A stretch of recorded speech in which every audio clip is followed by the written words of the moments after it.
USA, Chicago, 1982. September. Despite being the first month of fall, Chicago's weather was still pleasantly warm, around 72 degrees Fahrenheit, 22 degrees Celsius on average. However, September of 1982 brought many rainy days, so it was no surprise when on September 29, 1982, 12-year-old Mary Kellerman from Elk Grove, a suburb of Chicago, Illinois, started feeling unwell. She caught a cold and complained to her parents that morning of a sore throat and runny nose. To help her feel better, her parents, as usual, gave her a Tylenol capsule. Mary took the medicine and went to the bathroom to wash up. After a while, her parents noticed she hadn't come out, and there were no sounds from inside. Concerned, they broke down the door and found Mary unconscious on the bathroom floor. She was rushed to the hospital, where she passed away without ever regaining consciousness. Doctors initially suspected that Mary had died from a stroke, but the autopsy would reveal something far more sinister. Mary had been poisoned. Later that same day, paramedics were called to a home in Arlington Heights, responding to the family of 27-year-old postal worker Adam Janis. Adam was found collapsed on the floor, struggling to breathe, with dangerously low blood pressure and dilated, unresponsive pupils. He was taken to the emergency room at Northwest Community Hospital, where doctors tried to revive him, but it was too late. Adam died without waking up. At first, his death was believed to be from a massive heart attack, but once again, the autopsy would tell a different story. His death wasn't natural either. Grief-stricken family members gathered at Adam's home to plan the upcoming funeral. Adam's 25-year-old brother, Stanley, and Stanley's 19-year-old wife, Teresa, both complained of headaches, likely from the stress. In an attempt to relieve the pain, Stanley found a bottle of Tylenol on Adam's kitchen table. He took 2 pills, one for himself and one for Teresa. Within minutes, both Stanley and Teresa collapsed. Shocked family members immediately called for help. For the second time that day, paramedics rushed to Adam Janis' home, this time to save Stanley and Teresa. Unfortunately, Stanley died the same day, and Teresa, after fighting for 2 days, passed away without regaining consciousness. The mysterious deaths of 3 people in such a short time naturally raised many questions among the medical staff. Initially, they suspected that all 3 had been poisoned by some sort of toxic gas in the home. However, a poison control consultant, John B. Sullivan, was quickly brought in to help. He confidently stated that the symptoms pointed to cyanide poisoning. Blood samples were taken from the victims and sent to a lab for testing. While the blood was being analyzed for traces of cyanide, 2 firefighters, Philip Capitelli and Richard Keyworth, discussed the 4 strange deaths. Richard, who lived and worked in Elk Grove, mentioned that Mary Kellerman had taken Tylenol just minutes before her death. At the time, it was thought that the medication had triggered a stroke, which doctors initially believed was the cause of death. Following his friend's suggestion, Capitelli called the paramedics who had responded to Adam Janis' home and asked if the deceased had also taken Tylenol before their collapse. The paramedics recalled that the terrified family had indeed mentioned something about the medication. These vague suspicions that Tylenol might be linked to the deaths were then shared with the police, who immediately went to Adam Janis' home to seize the remaining pills. The next day, Sullivan's suspicions were confirmed. The head toxicologist, Michael Schaefer, examined the Tylenol capsules and discovered that each was filled with approximately 65 milligrams of deadly cyanide, 10,000 times the amount needed to kill an average person. Blood samples from all the victims confirmed that they had been poisoned with cyanide. McNeil Consumer Products, a subsidiary of Johnson & Johnson and the manufacturer of Tylenol, was immediately notified of the crisis. The company quickly launched a massive recall of its product and warned doctors, hospitals, and retailers about the potential danger. But it was too late. The poison claimed 3 more lives. The next day, 27-year-old Mary Reiner from Winfield, Illinois, who was recovering after the birth of her son, took Tylenol for a headache. Unaware that she was ingesting poison, she died shortly afterward. On the same day, 35-year-old United Airlines flight attendant Paula Prince was found dead in her Chicago apartment, with cyanide-laced Tylenol capsules still sitting on her kitchen table. The 7th known victim was 35-year-old Mary McFarland of Elmhurst, a Chicago suburb. News of the Tylenol poisoning soon spread panic, not only in Chicago, but across the entire country. Police drove through neighborhoods, announcing warnings over loudspeakers about the dangers of taking Tylenol, further fueling the public's fear. People across the U.S. rushed home to throw away their bottles of Tylenol. Paramedics were overwhelmed with calls from people who feared they had been poisoned. Genuinely sick patients struggled to see doctors amidst the crowds of terrified citizens demanding blood tests to rule out cyanide poisoning. The nationwide panic grew so intense that the head of the Poison Control Center in Seattle issued a public statement, reassuring people that if they had been poisoned by cyanide, they would have died long before they could even pick up the phone to call for help. Although no new cases of cyanide poisoning linked to Tylenol were reported after the initial 7 deaths, many retailers took drastic measures to ensure it wouldn't happen again, pulling Tylenol from their shelves. State health departments in some states banned all forms of Tylenol. Other countries disposed of certain batches of the product that were linked to the deaths. The reputation of Tylenol was shattered by fear. Pharmacies reported a sharp decline in demand, not just for Tylenol but for other medications as well. A dark joke circulated: "I have a headache, but at least I'm alive."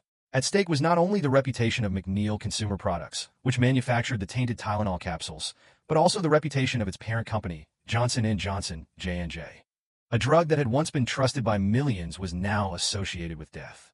The future of both companies depended heavily on how they responded to the crisis.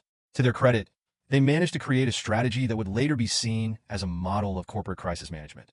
The company openly acknowledged the link between Tylenol and the deaths.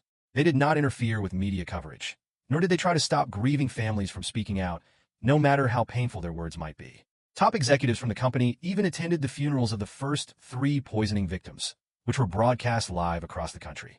All of America watched as company directors wept at the funerals, not only out of grief, but also out of a sense of guilt. A nationwide public warning was issued to the public, doctors, and distributors. J&J also established a hotline for consumers to get the latest information on the poisonings, safety measures, and anything else related to the product. The first step in the investigation was to determine whether the cyanide had been introduced into the capsules at the manufacturing plant or somewhere else.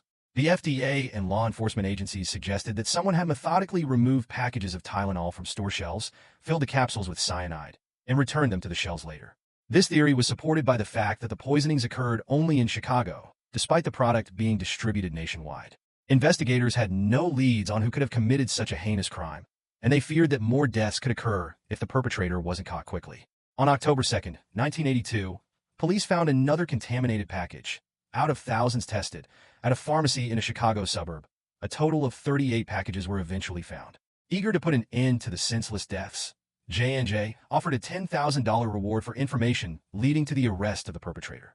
By October 2nd, investigators had determined that the cyanide-laced packages that killed people had been sold at 6 stores: Jewel Foods in Arlington Heights, Jewel Foods in Elk Grove, Osco Drugstore in Schaumburg, Walgreens in Chicago, Frank's Finer Foods in Winfield, and another unnamed store in Chicago. Each store had one tampered package containing between 3 and 10 poison capsules, except for Osco Drug, which had sold 2 tampered packages. Police theorized that the packages had been placed at random. However, some suggested that the perpetrator may have deliberately chosen these specific locations for unknown reasons. Others speculated that the killer, or killers, lived near the drugstores where the tampered packages were placed. Laboratory tests confirmed that the poison used was potassium cyanide. Potassium cyanide is commonly used in industries such as gold and silver mining, fertilizer production, steel coating, film processing, and chemical manufacturing. Investigators believed it was likely that the poisoner had access to cyanide through one of these industries and may have even worked in one of them. However, this didn't significantly narrow the pool of suspects, so investigators had to work with the little they had. Historically, poison had been a weapon used primarily by women, but investigators focused their attention on finding an unknown man. Less than a month after the poisonings, police arrested their first suspect. He was a 48-year-old amateur chemist who worked at a warehouse that supplied Tylenol to 2 stores where the tainted drugs were found. Police claimed that he admitted to working on a project involving cyanide. When they searched his apartment, investigators found various weapons, 2 one-way tickets to Thailand, and a suspicious book detailing the use of poisons to kill people. Although police lacked concrete evidence linking him to the poisonings, they charged him with illegal possession of firearms. He was jailed but later released on a $6,000 bond as interest in him as a suspect faded. Around the same time, investigators turned their attention to a new suspect. J&J received a letter demanding $1 million, or else the poisonings would continue. The extortionist asked J&J to respond through the Chicago Tribune. Instead, the company contacted the authorities, who began tracking the source of the letter. It didn't take long to find the author, a man named James W. Lewis, a tax accountant and known con artist who was also wanted in connection with the brutal murder of an elderly man in Kansas City and a jewelry theft. Police quickly issued an arrest warrant for Lewis in connection with the poisonings. Several state law enforcement agencies and the FBI launched a nationwide manhunt for Lewis and his wife, Leanne. The search took investigators through multiple states, including Illinois, Missouri, Kansas, and Texas. Wanted posters and newspaper articles with their photos were published across the country. In late October, Chicago lab investigators discovered one final, unsold package of cyanide-laced Tylenol at a grocery store in North Chicago, just a block away from where Paula Prince had purchased her poison pills. That same week, a man using the alias Robert Richardson sent a letter to the Chicago Tribune, claiming that he and his wife were not responsible for the cyanide poisonings and that they were unarmed.